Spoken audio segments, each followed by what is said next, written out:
Hi, everyone, and welcome today. I'm Dr. Anthony James, currently Dean of the SomaVeda College of Natural Medicine and Ajahn, and Director of the Thai Yoga Center in beautiful Brooksville, Florida. I hold positions as Cachexia General of the UN NGO Religious Medical Order SMOC, or the Sacred Medical Order of the Church of Hope, and advisory board member of the largest Ayurveda association in the U.S., APNA, or the Association of Ayurvedic Professionals of North America. I've been a professional teacher and practitioner of indigenous traditional medicines and religious therapeutics for over 35 years to date. And today I want to share with you how the work and traditional medicine we teach and practice can be a godsend, a miracle benefit for those who we might consider to be among the sickest of the sick. I'm going to elaborate on both how this is feasible under modern scientific clinical treatment protocols and anecdotally from a documented historical and cultural perspective. Boy, that's a mouthful. And there's more.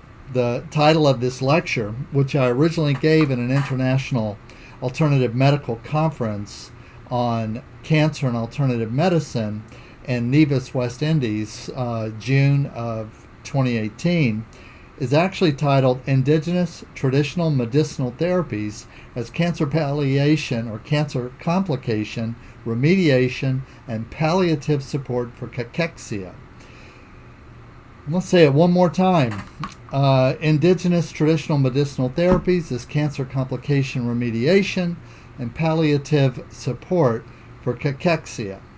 And I'm going to get into what each of these things are. I know it's a mouthful, but in 25 words or less, indigenous, traditional, native, and natural medicine has as much or more to offer as far as remedial therapy, palliative support, or therapy for cachexia, which is a wasting complication of many serious illnesses like cancer, for example. So first of all, what is cachexia? Cachexia as a word, the etiology is it's from the Greek kakos, or bad, and hexis, which means condition or wasting syndrome. It's a loss of weight, muscle atrophy, fatigue, weakness, and significant loss of appetite in someone who is not actively trying to lose weight. In other words, it's weight loss when you don't want it and you don't need it, and that weight loss can be so significant that it may actually lead to, it might lead to a terminal result with the client. The mechanisms of cachexia are actually poorly understood, and they vary from individual to individual. There's probably a role for inflammatory cytokines, such as tumor necrosis factor alpha, which is also nicknamed cachexin or calcitin, interferon gamma and interleukin 6, as well as the tumor-secreted proteolysis-inducing factor. So in other words, there are some concomitant or concurrent protein markers that are also commonly seen in very severe cancers. You also see this mechanism as a side effect, a direct side effect of chemotherapy drugs and a radiation therapy. Side effects of conventional cancer therapies include edema, inflammation, neuropathies, neuralgias, and immune suppression. So let's say you've got the patient who's been diagnosed with cancer. They may or may not have symptoms, okay? There may or may be a stage that's assigned to them, and they go into some aggressive cancer treatment. We could expect every single one of them with conventional treatments to have these side effects of edema, inflammation, neuropathies, neuralgias, and immune suppression. Much less if they are actually advanced in their illness, advanced in their immune disorder and or cancer. Severe, possibly long-term chronic malnutrition may also be a factor. In other words, if you have been malnourished severely enough, long enough, you may have less ability to actually manage your metabolism as a side effect of the chronic long-term malnutrition. And so this is not a drug side effect. Now, management. Can indigenous and traditional native medicine practices and or evolving therapies derived from indigenous cultural traditions make a positive contribution towards cancer complication remediation and or palliative care? I mean, that's the question I'm asking today. Can we, as indigenous, traditional, native, tribal medicine practitioners or evolving therapies derived from these indigenous cultural traditions, such as Ayurveda, traditional Chinese medicine, Filipino Healat medicine, traditional Native American medicine, whether South or North American in origin, make a positive contribution toward cancer complication remediation and palliative care? And actually, I say is an overwhelming positive result. But I'm going to go into that in just a little bit and give you my whys and whereofs as far as this. 1A, are indigenous traditional-based therapies viable as complementary adjuncts in supportive or alternative to conventional allopathic treatment schedules and procedures?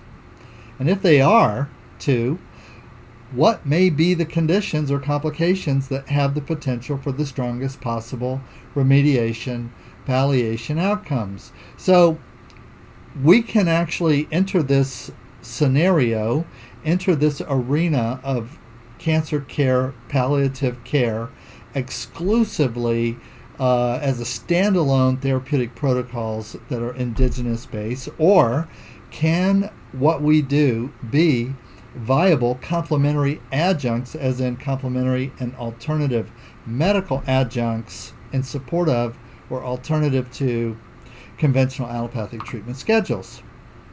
And if they are, what may be the conditions or complications that have the potential for the strongest possible remediation, palliation outcomes? Well, I want to start with according to international standards. One of the things that we get into as native traditional medical practitioners, as indigenous medical practitioners, as monastic medical practitioners, is we are often sidetracked or put on the side burner as a genuine, very strong remediative therapy because of this so-called criticism of we don't meet scientific criteria, we don't meet international or even national, that's U.S., Canada, Great Britain, national medical standards for practice. Well, we may not meet the standards for practice from the point of view of profitability. If your primary outcome in applying remedial care is in fact to make as much money off the cancer patient or off the terminal patient as possible, actually our therapies are going to be terrible for this outcome because they are non-invasive, they have very few, if any, side effects, and the cost per application and treatment compared to conventional, even drug-based treatments is virtually infinitesimally small, even free in some cases. So, but we have to go to the scientific standards to see if these indigenous protocols that we do actually are realistic as far as meeting them. Okay, so here we go. First thing we're going to look at is the European Clinical Guidelines for Clinical Practice Guidelines on Cancer Cachexia in advanced cancer patients with a focus on refractory cachexia. Wow. Whenever we're talking about cancer and cancer standards, we are going to have a mouth full of terms, but let me simplify this for the lay practitioner. European standards for practical guidelines on treating advanced cancer patients who are, in an essence, dying of wasting away or dying of metabolic disability, if you will. And our source for these standards, of course, is the United Nations, WHO, European Palliative Care Research Collaborative, EPCRC, which actually sets the standards for this research and care for the EU and for the European nations. Okay, so the EPCRC says that there have been, in research, 7 protocols shown to be functional, practical, productive in remediation, palliation, and symptom reduction, improvement of health outcomes, and reduction of mortality in cancer patients due to cachexia. And here's what they are. A, nutritional treatment, diet and food emphasis. Let's call that dense or superfood nutrition. Supplements, vitamins, and minerals. Yep, a lot of MDs, a lot of allopaths, a lot of just Western people in general who have fallen into the mainstream, if you want to say FDA or sort of U.S. mainstream point of view on supplements, vitamins, and minerals. Well, no one else around the world shares the opinion that supplements, vitamins, materials, and minerals are ineffective in treating serious, even terminal disease. In fact, as soon as you get outside the United States, if you're not using supplements, vitamins, and minerals, you're considered malpractice. C, non-drug treatment. Altogether, non-drug treatment, however the case may be, is considered a go-to strategy, first strategy, more than drugs or other types of harsh interventions. How about this? Nutritional counseling and or education.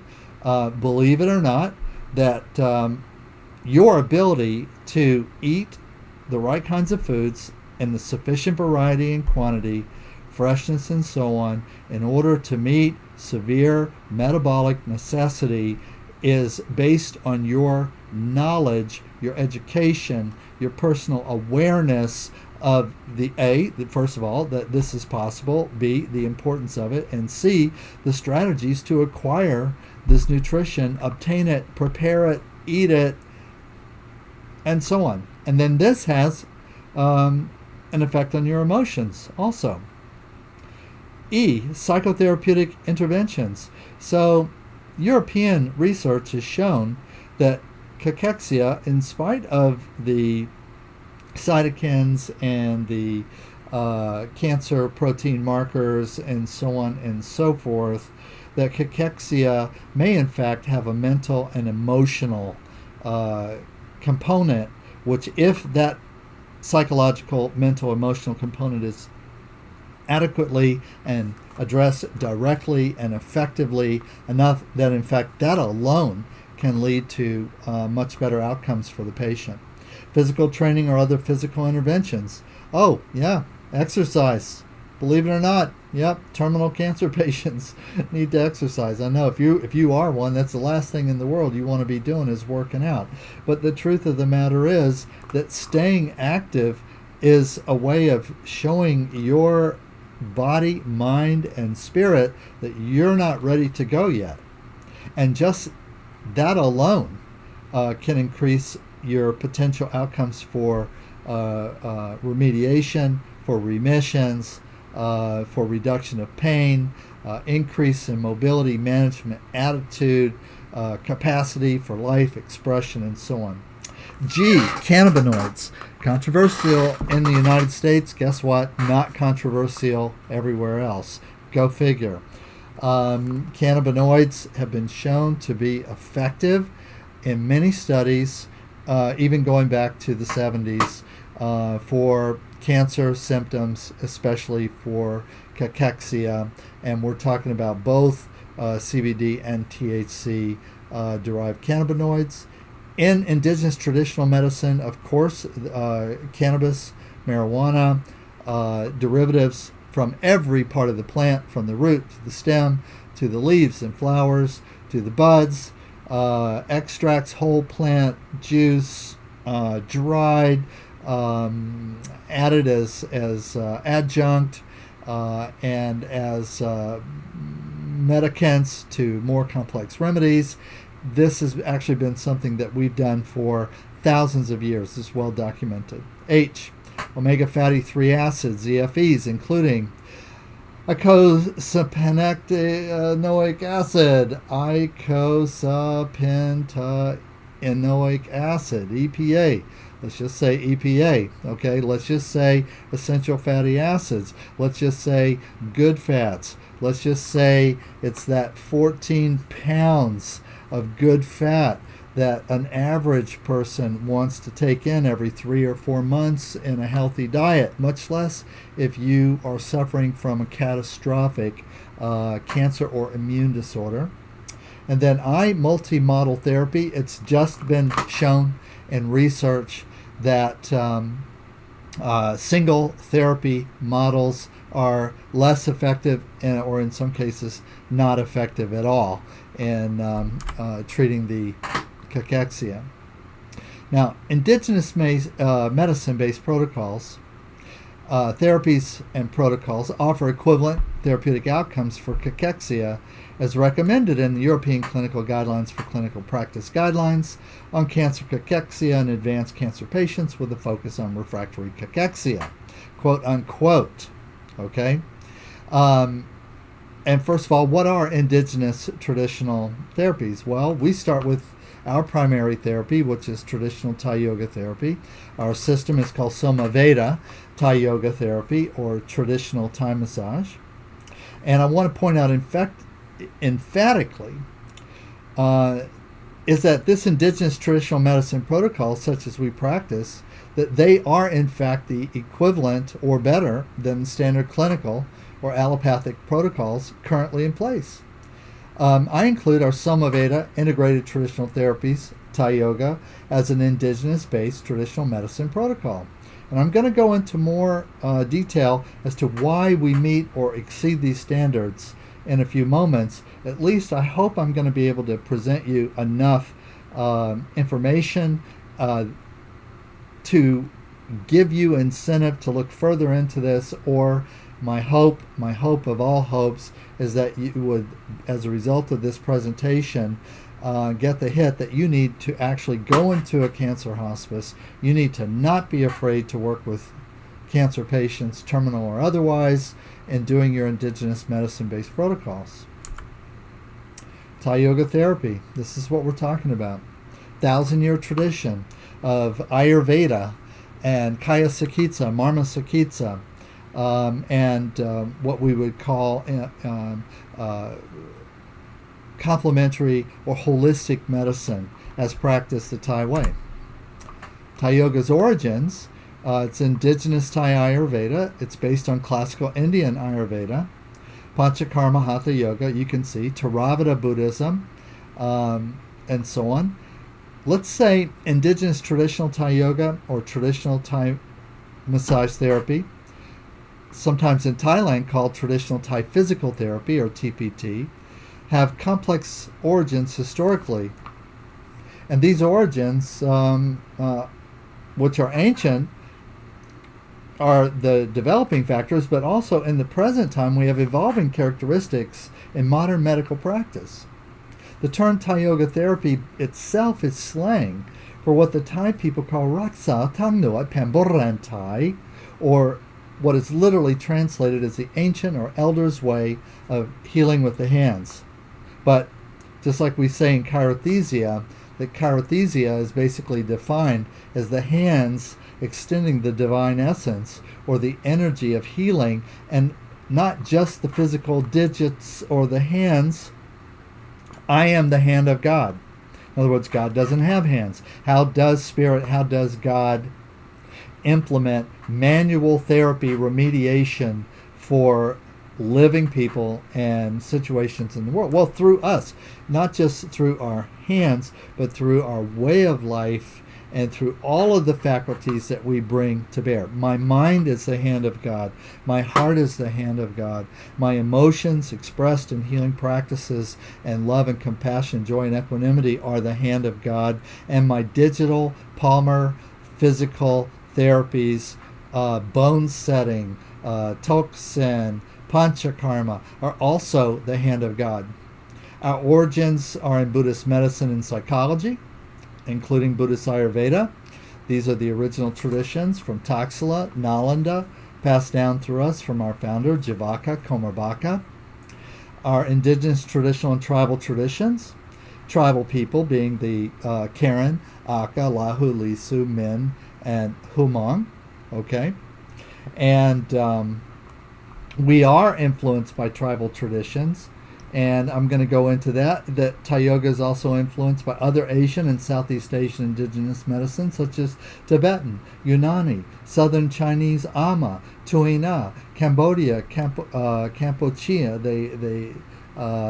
Indo-Malay, Unani, classical culture. One of the key influences historically of TTM, without doubt, is Myanmar traditional medicine, or Burmese Ayurveda.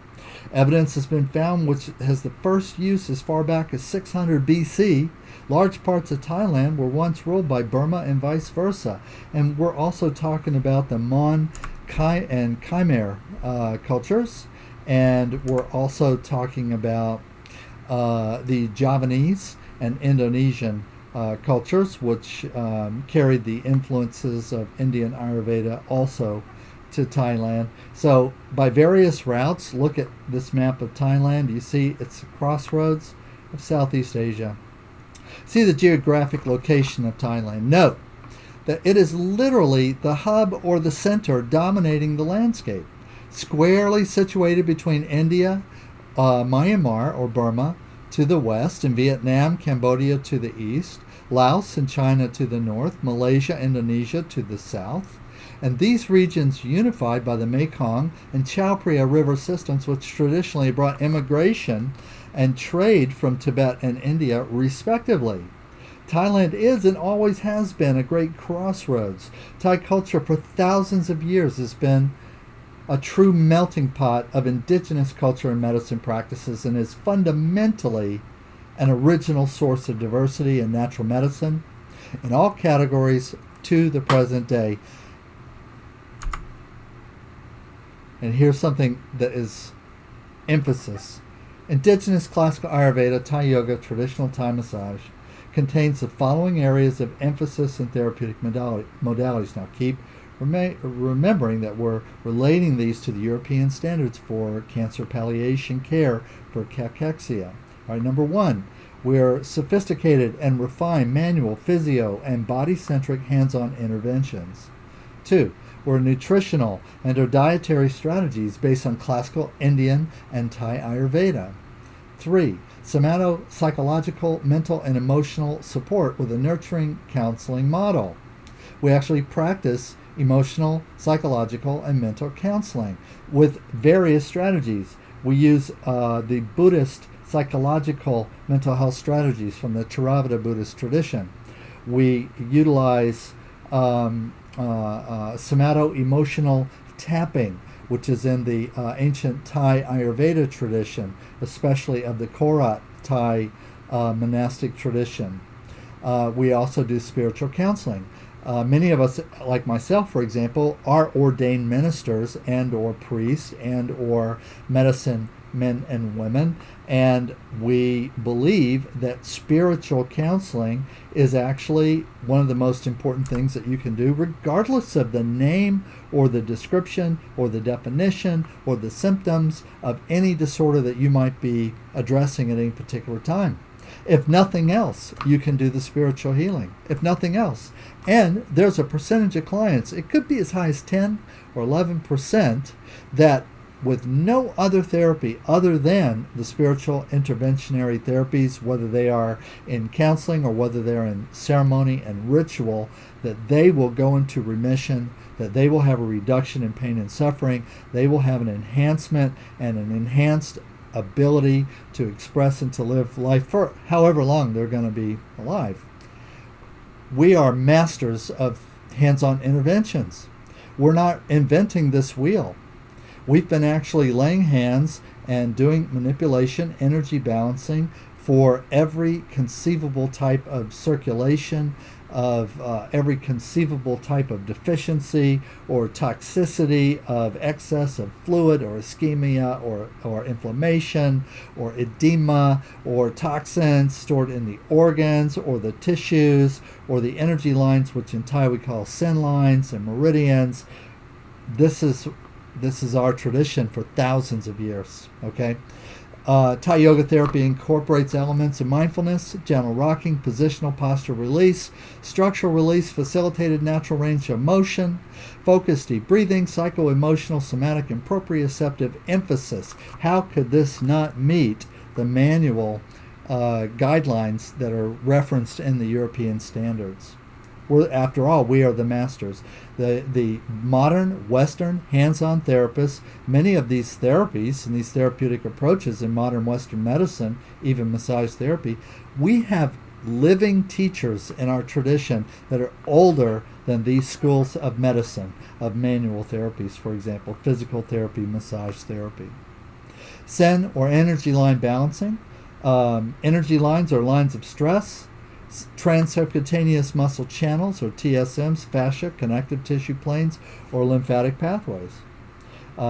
These have been mapped and marked out for thousands of years, and we have very effective, organized, systematic strategies to facilitate and or release obstruction in these energy lines toward creating dynamic or balanced homeostasis within the energy continuums of the body. Our system, our hands-on intervention, stress rhythmic compression with broad, deep, non-specific tools such as palm, foot, elbow, or knee, and specific emphasis may also be used to create a singular healing experience. Oh my God, right now, if you don't want to have this experience, you're not paying attention, much less if you are suffering from a severe illness.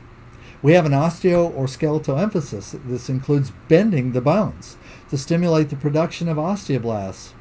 Direct stress to the bones stimulates bone densification and production of marrow factors such as stem cells and lymphocyte production. That's not me speaking. Let's go back to, for example, my old friend and mentor for a time, consider myself very blessed to be able to say this, Dr. Robert Becker, former head of the VA, chief of research at the Veterans Administration for orthopedic medicine, who also wrote some really good books on these types of research that he did, learning about, studying the effects of stimulating or bending the bones. And I'm talking about his books, The Body Electric, for example. Application acts as a sophisticated, complex decongestive therapy, as manual lymph drainage reduces both stagnant lymph and promotes interstitial circulation. Well, again, this is part of our anti-inflammation strategy. And as my associate, Dr. Sunil Pai, author of the book Inflammation Nation, which I highly recommend, indicates in his book research that shows that lymphostasis, stagnant lymph, stagnant interstitial circulation, and edema are in fact contributors to every kind of symptomology and even perhaps maybe concomitant causes of several different kinds of cancer. In other words, there are certain kinds of cancer that only exist in endometrious lymphostasis, stagnant tissue that is highly toxic. We can handle that. SomaVeda is both stimulating the key beneficial biochemical processes and deeply relaxing and nurturing at the same time. Indigenous traditional Thai yoga is a passive, assisted, or co-facilitated slow or non-ballistic therapy. That's how I describe what I do from point of view as a traditional Thai physical therapy. Passive assisted, non-ballistic, co-facilitated, slow, broad, deep, non-specific compression, facilitating the client through traditional yoga asana, or traditional yoga vinyasana, or sequences of yoga postures which have been determined to be specifically therapeutic for various kinds of illness profiles. It's non-invasive and appropriate for patients at all levels of care, including palliative, hospice, and end-of-life strategy, as well as non-medical treatment for pain. Over 1,000 distinctive techniques have been refined and in common use over centuries of practice. Currently, over 160 accredited clinics and hospitals in Thailand use indigenous traditional Thai yoga as a palliative care option. Why would you not? Thai yoga therapy also emphasizes the development of a personal, mild yoga posture routine. That's a personal exercise for well-being and maintenance. Again, we have a multi-thousand-year tradition of personal exercise, whether it's called Hatha Yoga, whether it's called Rusi Dotan, or traditional Thai Rishi Yoga. We have a yoga regimen or vinyasa flow appropriate for every level of ability, from ambulatory to non-ambulatory patients. And this type of low-impact, non-ballistic exercise meets all criteria for physical training, and it's especially a safe practice for patients as it is self-paced and once learned can be practiced without supervision. And by the way, on that point alone, there is some research which indicates that patients who believe themselves that they have regimens or strategies, exercises that they personally can do to maintain themselves, have better outcomes than patients who do not have those strategies. We look at Ayurvedic food and nutrition. Again, a multiple thousand-year tradition of educating people on the best ways to eat according to their body type. Nutritional and or dietary strategies based on clinical Indo-Tibetan Burmese Ayurveda and Thai Ayurveda, and local or indigenous nutrition emphasize whole, fresh foods, unadulterated, no chemicals processed or GMOs. That's what adulterated means. Varietal, with great variety, seasonal, appropriate for the season, and local, or as local as possible. Okay? One of the big strategies with local is that locally sourced food has locally sourced bacteria, probiotics, and we know that probiotics, many of them, and there are many of them, and the research on this is growing exponentially daily, that these probiotics from the whole fresh food are instrumental in maintaining metabolism, anti-inflammation, and fighting cancer, for example. Nutritional emphasis includes hydration therapy, eating and meal planning, natural supplementation with herbs, minerals, salts, oils, and fats. Now, I'm not saying here that this cures cancer, but it might cure cancer for some people. And in the people it does not cure cancer in, that it might actually improve their therapeutic or medical outcomes that may actually give them longer life with less pain and greater productivity and functioning than not having these things. Foods, herbs, traditional medicines recommended or commonly emphasized or used emphasize anti-inflammatory, anti-tumetic, and alkaline or anti-acid qualities. In other words, Ayurveda nutrition programs, eat right by your type, dosha-specific nutritional programs, okay, emphasize for all the doshas, all the body types, anti-inflammatory, anti-tumetic, alkaline, or anti-acid qualities. Why? Acidosis is inflammation, edema, and acidosis are actually disease vectors for all the doshas or for every body type. These not only include varietal and wholesome fresh vegetables, but nuts, seeds, herbs, fresh fish, high in all essential nutrients, including trace minerals and EFAs. We also emphasize psychological, mental, and emotional support. Now, what's interesting is in every SomaVeda traditional Thai yoga therapeutic program, we may do all of these. In other words, a therapeutic day program is at minimum 7 to 10 sessions over 7 to 10 days. It's 9 to 12 hours hands-on with extra time for assessments, intake, and for discussions, therapeutic counseling, emotional counseling, psychological and emotional support. We stress a nurturing counseling model. Strategies include addressing the old unresolved negative emotional issues. We call them NEMOs, which in Ayurveda are called karma, with practical, positive initiatives and activities, meta or making merit. This is a very strong, profound strategy in Buddhist psychology. In Theravada medicine for mental and emotional illness is the idea of crafting methodologies to create merit or to experience metta. Traditional counseling strategies vary from the use of prayers and singing to recitation of positive and affirming statements with meditation. So, for example, the teaching and the practice of mantras is very common in Buddhist medicine practices.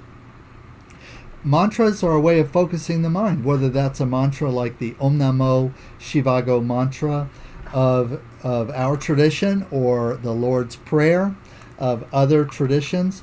Mantras and prayers focus the mind. The sound tones, we believe, in and of themselves have healing potentials and actually stimulate neuroplasticity in the brain.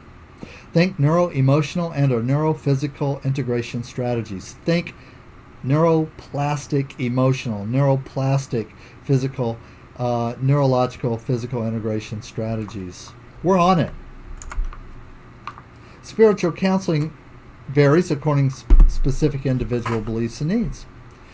Our primary spiritual strategies are anything that cultivates the four divine qualities of Pramiwihan C, which are love, compassion, joy, and equanimity, balanced mind. In other lectures I go into much more detail what is Pramiwihan C. In my award-winning book on Ayurveda, Ayurveda of Thailand, I have a whole chapter devoted to this. These are considered paramount to the healing process of any debilitating or chronic disease, including all cancers. In other words, love is considered a cure or remediating factor for cancer. Love. Love is not airy-fairy, especially when you have a methodology to practically experience and to practically express it, which we have and we can teach our clients. We can teach you, both the therapist and or the client, how to have a direct personal experience of love. Emphasis is on cultivation of high functioning and functional relationship dynamics, inter-family and inter-community, leading to enhanced sense of self-worth and reduction in depressive symptoms. An indication of progress is the resolution or decrease of depression and anorexia. So, concomitant symptoms of cachexia is depression. It's common. Cachexia, you have depression. If you're cancer and you're depressed, you have cachexia. You have the experience of anorexia, the experience of wasting. We have had great indications of progress in patients and clients. I personally have seen this in AIDS and cancer hospices, where terminal patients in the hospice had a remediation of their depression and their anorexia while in the hospice. Indigenous traditional medicine, native medicine. I want to be clear that also when we say indigenous traditional medicine, our particular expression of this, i.e. SomaVeda, integrated traditional medicine, or integrated traditional therapies, speak of indigenous medicine, we also mean and include concepts of traditional medicine derived from our Native American medicine practices originating in traditional Native American religion, and the religious therapeutics is practiced in Native American religion, and in our case, particularly in the Native American Church and the Native American Indigenous Church, but also religious therapeutic approaches that are shared with our Christian counterparts. Many of us are also Christian therapists or monastic religious therapists. And these practices are based on man's relationship with the natural world. Various indigenous tribal people of Asia, Southeast Asia, and North and South America shared disease strategies. Cancer and wasting, cachextic illnesses were known to native people. Many different tribes and indigenous groups developed both formal and familial remedies and effective treatment strategies. Most, if not all, remedies were and are today multimodal or multimodality in design. Especially the native cultures and their medicine societies were familiar with the idea of wasting illnesses and symptoms, wasting away. Granted, in the past, original causations could have been quite different. I'm going to give you an example. I'll give you several examples. Traditional indigenous medicine practices did not have to deal with causes that are entirely modern. By entirely modern, I mean causes which literally did not exist in the world, anywhere in the world, until recently in world history. I'm speaking of nuclear and hard radiation exposure, chemical, petroleum-based contaminants, artificial, everything, from flavorings, colorants, and sweeteners in food to the extent man-made pollution, now seen everywhere in the world, heavy metals, xenoestrogen hormones, and plasticizers, not to forget ELF, EHF exposure. And however, just because we have new and complex causes does not mean these proven traditional strategies will be less effective. In point of fact, we find that they are very effective. In fact, they may be more effective for many individuals. Some of my elders have actually postulated to me, have actually shared with me an opinion that much of the traditional strategies of practice of medicine and the energetic focus and the emotional focus and the spiritual focus and the whole person focus, and which were so appropriate in the past as primary care and treatment for illness in the past, were in fact developed with the future in mind. One of my original teachers, Pakru Samai Mesaman of Putai Sawan in Nong Kham, Thailand, who I studied with for many years, told me that the ancient traditions of healing that he had been given as a young person, that in fact he had come to the realization that they were for us. They were for us. They were for the Western culture, because we were going to take over the world, and our illnesses, which were of origin of our culture, our nuclear culture, our chemical culture, our pollution culture, our commercial culture, that we were going to need these medicines. And in fact, Spirit knows better than we know. And time is a metaphor. Time is an illusion. In Ayurveda, there's the concept of Maya, or illusion, that past, present, and future share common points of intersection, and that the medicine of the past is the medicine we need now, and in fact will be the basis of true medicine in the future. Personally, I believe that's what we're talking about here right this second. Traditional Thai Yoga Physical Therapy, TTPT, traditional medicinal protocols stress a balanced lifestyle free of toxicity, good water, hydration, air, sunlight, natural balanced diet, fresh, unadulterated, non-GMO foods rich in essential nutrients, EFAs, and minerals, and addressing psychological and emotional needs as well as physical fitness. Wow. We do all these things. TPT is the clinical term used in integration of the yoga therapy practices derived from Ayurveda of Thailand. Traditionally, the manual and holistic protocols were a subsection of Kaya Sakitsa, Marma Sakitsa, Chirothesia, or hands-on healing practices, basically doing yoga to those disabled, or yoga with those disabled or unable to do their own yoga or do for themselves. These practices have been institutionalized in medical practice commonly for thousands of years, originating in practices of classical Indian and Tibetan Ayurveda, and written about in such classic Ayurvedic texts such as the Charaka Samhita, the Sushruta Samhita, the Ashtanga Hridayam, the Ashtanga Sangraha, the Shamgandhara Samhita, the Bhava Prakasha, the Madhava Nidanam, the Harapika, among others, and perhaps many others. We have historical verification of these texts, the actual books, these actual ancient Ayurvedic texts, being extant in Thailand since the early days of the Khmer and Mon kingdoms of Sisachinalai and Angkor, and subsequently into Ayutthaya, and subsequently into the Bangkok period to the present day. Again, I've written more extensively on the history of Ayurveda in Thailand in my book titled appropriately Ayurveda of Thailand, available on beardedmedia.com and Amazon, personal plug. There are differences between indigenous approaches versus their modern allopathic approaches, or counterparts. For one, there is no tumor fetish. We don't have a tumor fetish.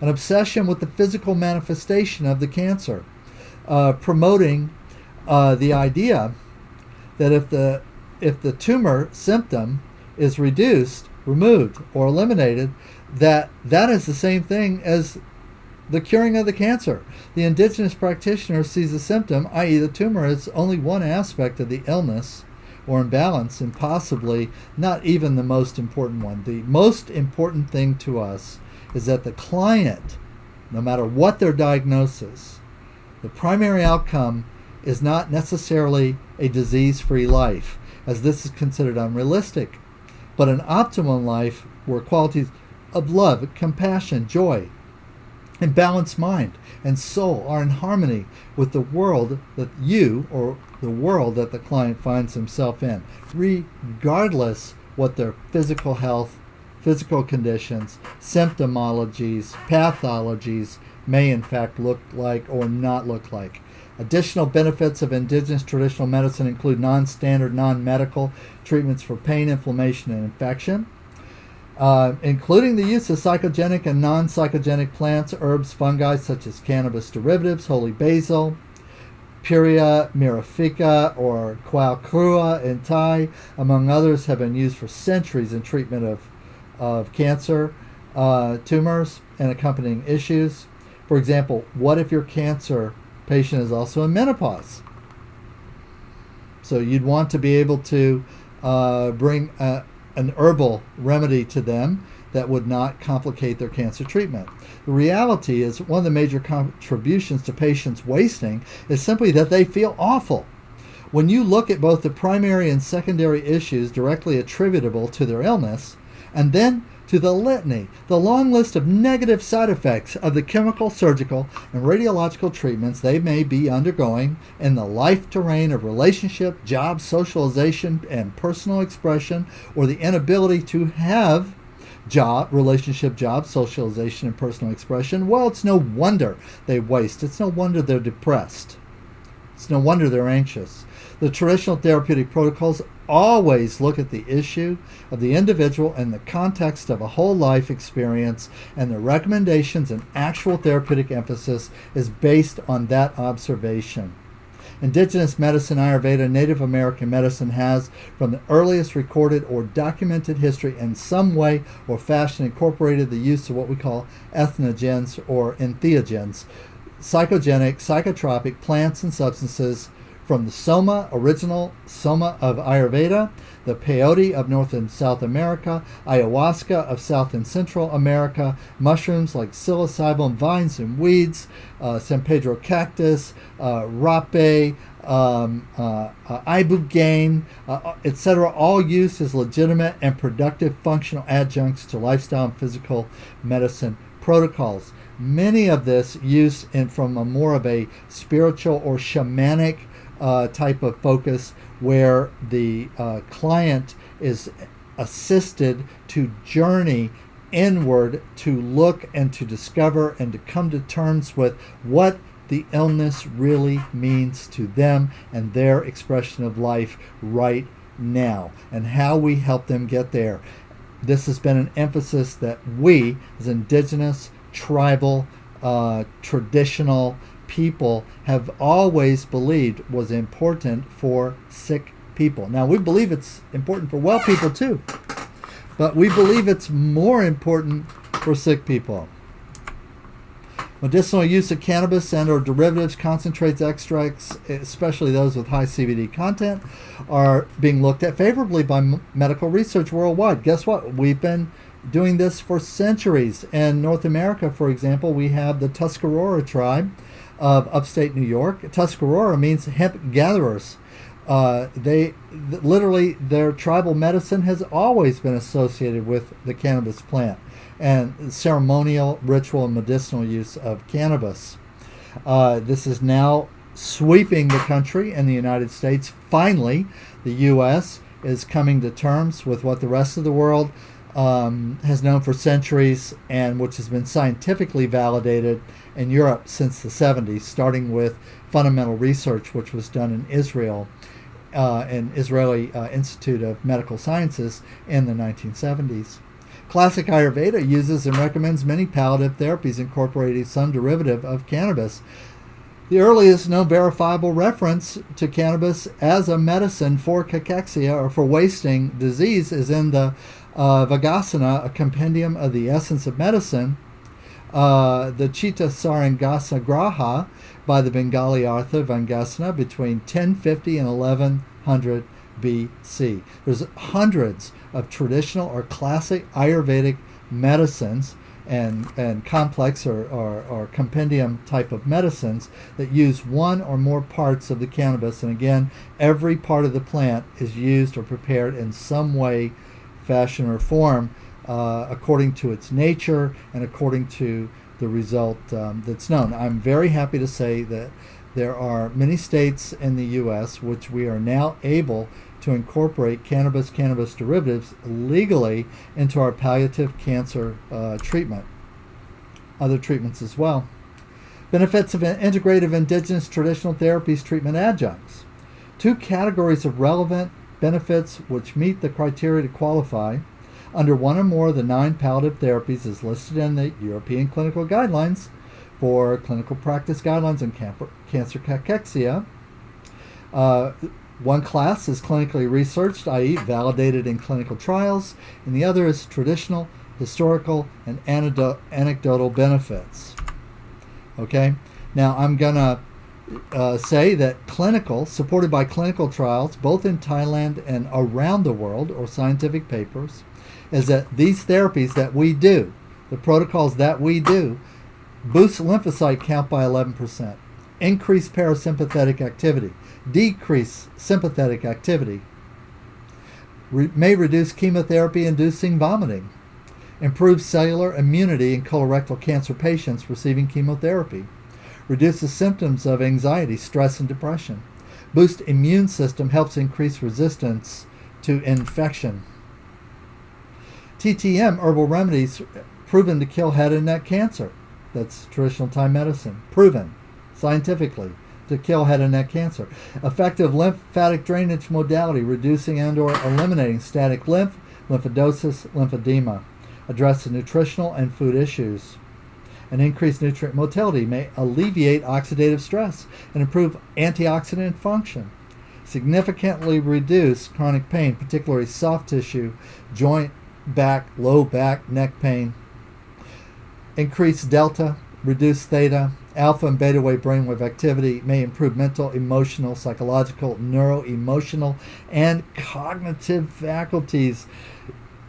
The client is going to simply feel better a dozen different ways. They may not actually be able to define exactly why they feel so much better, but they will feel better. Just the milieu of less pain, less stress physiologically, less stress from an inflammatory point of view. I'm going to include in this presentation in the monograph a separate research bibliography for you to follow up and look at some of these for yourself.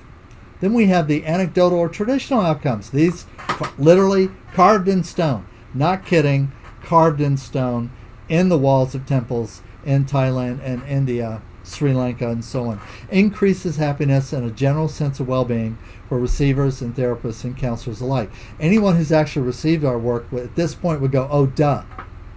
It's so obvious, so common as a result that it's an oh, duh, that's a given. Indigenous therapies are truly holistic, addressing every aspect of a person's life, not just the cancer. Not just the cancer. Native diet principles address chronic long-term malnutrition issues, which we believe is a factor in every chronic acute disease. Virtual cure for some cancers. practically expresses loving kindness, promiwihansi. Helps with weight management, stimulates metabolic process. If metabolic X syndrome is a factor at any point in the curve of this catastrophic immune disorder, we can handle the metabolic X syndrome. We can get them off of the spectrum. Increases lean muscle mass as passive exercise. Reduces toxicity and lymphatic stagnation in breast tissue and surrounding areas. Improves balance between HDL and LDL cholesterol. Helpful in reducing dependence or eliminating psychiatric medications. Non-invasive palliative care model.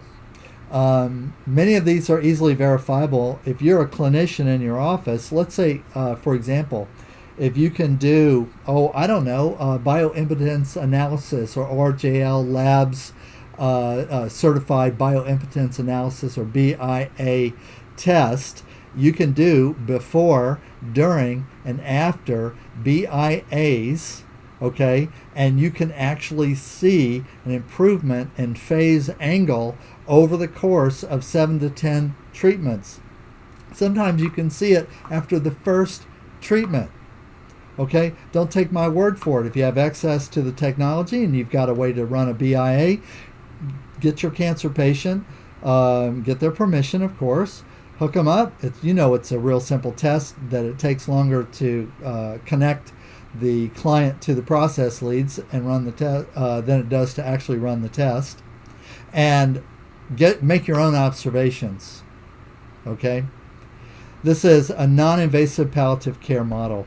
It's also a non-institutional palliative care model. Everything I've discussed here can be done in an institutional setting, okay? But it is not necessarily required that it be done in an institutional setting.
Thank you for watching that.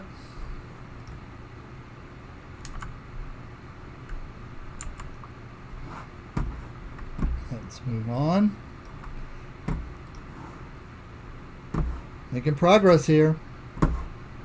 Conclusion. Can traditional native medicines practice or evolving therapies derived from indigenous cultural traditions make a positive contribution towards cancer complication remediation and palliative care? Overwhelmingly, yes. Absolutely, we can do this.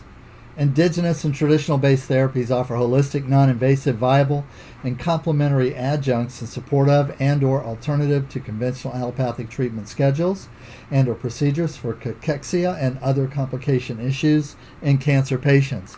At the very least, they support a greater sense of vitality, well-being, and enhanced capacity to be active during cancer treatment. At the most, they support humane, positive outcomes and the efficacy of care. For more information on indigenous, traditional Thai Ayurveda and yoga therapy, see us at thaiyogacenter.com, thaimassage.com, somaveda.org, and or learnthayoga.teachable.com on our online learning platform. I want to say, do look at the PDF that accompanies this. It does have Bible links for all the research that I made reference to during this presentation. If you are a clinician, if you have a clinic, if you have the possibility of opening a door and creating a pathway for patients, for clients, for your people, for other people to have this experience, to have this potentially game-changing experience of therapy, then I want to ask you to do that by any means necessary. If you're a Thai yoga practitioner and you've been doing fluffy work, what I call back rubs at the beach, level of fluff and buff, only exclusively relaxation focus, I hope that out of this presentation you've gotten the idea that you're in the shallow end of a pool that is as deep as the ocean. And you need to start moving toward the deeper end of the pool in your practice, becoming more clinical, becoming more therapeutic, offering more substantial therapies that are going to save people's lives. Of course, I'm your resource. If you have questions, I appreciate any comments on this, any new or additional information that I'm not up to date with, resource links, research, whatever, please feel free to send me those. Otherwise, kap kun makap, yendi tidai ruchak kap. It's really great to meet you and to give you this presentation. There's more on the way. See you in class.